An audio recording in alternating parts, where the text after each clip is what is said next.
Maaga nga nagsigising lahat ngayon dahil uuwi na nga kami mamayang hapon. Habang naghihintay nga sa kanila, nagmuni-muni muna ako dito sa beranda.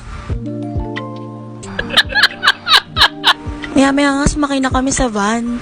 First destination nga pala namin ngayon ay ang Strawberry Farm. First time ko nga lang din makapunta dito kaya sobrang excited ako. Siyempre, ang unang ganap ay magpicturan. Tingnan mo nga naman mga bata ngayon, napaka-porma. Sobrang nakakasilaw nga kasi yung araw dyan, kaya nagsalamin tong mga to. After nga namin magpicturan dyan, tinignan ko muna tong farm. Ganito nga pala itsura niya sa labas. Pagtapos nga dyan, nag-ikot-ikot muna ako at eto ng batang to, nagpabili na naman ng laruan. Imbis nga na makabili ako ng souvenir, laruan naman ang nabili ko. Maya-maya nga lang pumasok na kami sa farm. Ganito nga pala ang itsura niya sa loob. Gusto nga ng mga kasama namin na mag-strawberry picking, minsan lang naman kasi. 780 pesos nga pala ang strawberry picking dito. At 1 kilo na nga yun. Pwede nga pala kayo pumasok as a group, basta 1 kilo lang ang papipitas nyo. Bawal ka nga pala pumitas sa mga area na hindi pagmamayari ng umalok sa inyo.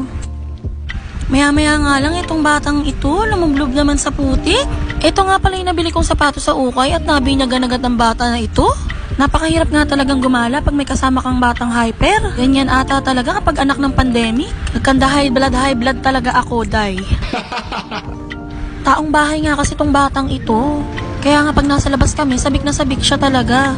Maya-maya nga nagpunta na kami sa Botanical Garden. May bayad nga rin palang pagpapapicture dito. Pero nasa sayo na yun kung magkano. Nasa 100 nga palang entrance ng mga adult dito. 25 pesos naman sa mga bata. Meron din palang discount ang mga seniors and mga PWD. At syempre, excited na naman tayo dahil first time nga natin dito. Pagpasok mo nga dito, puro bulaklak ang makikita mo. Perfect tong place na to, pang family talaga siya. Meron din nga palang mga coffee shop dito at mga bilihan ng souvenirs and mga laruan. Balak nga namin magpicturean din sa may igurot. Magbabayad ka nga lang pala ng 30 pesos doon, only picture na.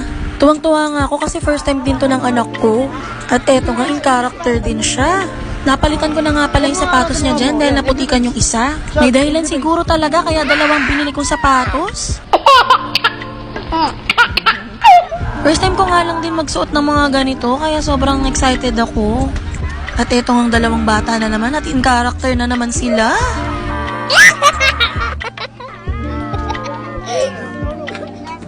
Ang ganda nga ng paligid dito, perfect talaga siya pang Instagram. After nga yan, pumunta kami sa Grumpy Joe kaso ang daming tao kaya nag-camp dyan na lang kami.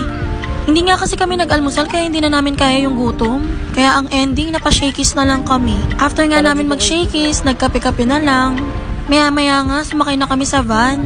Sobrang saya nga ng trip na to kahit nakakapagod. Yun lang,